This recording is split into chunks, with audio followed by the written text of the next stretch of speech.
Happy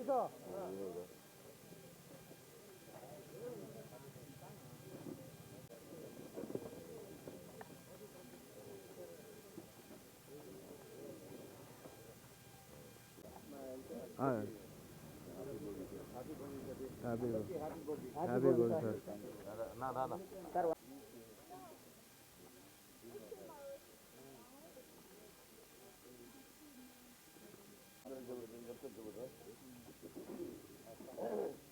అందరికీ ఎలా కాదు నవ్వుతూ చెప్పాలి చూడు అందరికీ చూడు అందరికీ వెరీ గుడ్ అందరికీ నమస్కారం. సంక్రాంతి శుభాకాంక్షలు. అందరూ చల్లగా సుఖంగా భోగ భాగ్యాలతో చల్లగా ఉండాలి. Happy new year, happy Sankranti. ఇంకోసారి నమస్కారం. ఐదు నూతన సంవత్సర శుభాకాంక్షలు. Thank you sir.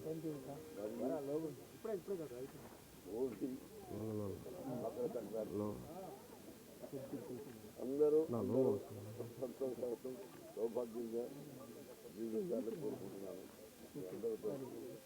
అందరూ బాగుండాలి. राहुल देख लो, हम साउथ में कैसे रहता है, हाथी बोल बोलते हैं.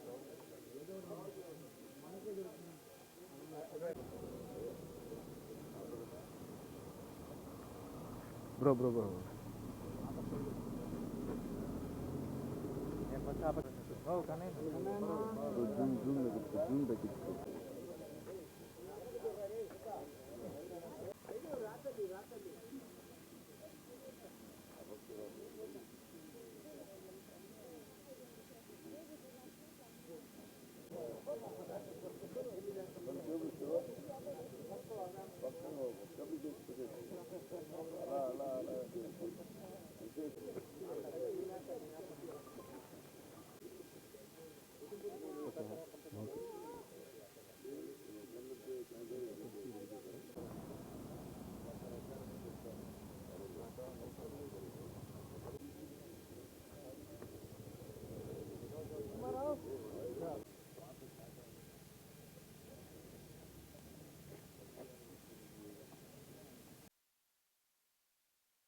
చాలామంది వచ్చారు. అంటే మీరు ఎన్ని గంటలకు లేచి ఉంటే ఇక్కడ రాగలిగారు. ముందు మీ అందరికీ నూతన సంవత్సరం సంక్రాంతి శుభాకాంక్షలు. మీ ఇంటిల్లపాది క్షేమంగా ఉండాలని మనసా వాచా కోరుకుంటున్నాను.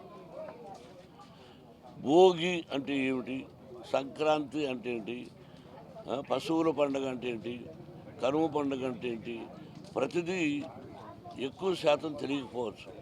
ఏదో భోగి అంటే భోగి మంటేసేద్దామని, దానికి ఒక అర్థం ఉంది. ప్రతి పదానికి ఒక అర్థం పరమార్థం ఉంటుంది. అలాగే బలిచక్రవర్తి పాతాళలోకం నుంచి భూలోకంలోకి వచ్చే రోజు ఆయన బాగా సంతోషపెట్టాలి అంటారు. అందుకని భోగి మంట పాత వస్తువులన్నీ దానిలో వేసేసి మనకు పనికిరానటివి, లేకపోతే పల్లెటూరులో అయితే కంప కొట్టుకొని వేస్తూ ఉంటాం. నేను కూడా ఎన్నోసార్లు చేశాను. అలా వేసి అక్కడ వచ్చి బూడిదని తీసుకెళ్ళి అందరం బూడిద విభూదిగా పెట్టుకొని ఆ తర్వాత అక్కడ పెట్టినటువంటి నీళ్లను స్నానం చేస్తే తలంటి స్నానం చేయాలంటారు. అది చాలా మంచిదని. ఆ తర్వాత పెద్దలకు బట్టలు పెట్టుకుంటాం, కోళ్ళ పందాలు ఆడతాం, పశువులు పందాలు ఆడతాం. అన్నీ ఒక కోలాహలంగా ఉంటుంది. అది పండగ అంటే పండగ వాతావరణం శుభప్రదంగా అందరూ ఫలానా ప్రతిరోజు ఆ పండుగ చేసుకొని అందరూ సుఖంగా సౌఖ్యంగా భోగభాగ్యాలతో ఉండాలని మనసా వాచా కోరుకుంటున్నాను. Best of luck. Thank you. Sorry, happy Bogi, happy Sankranti. Thank you.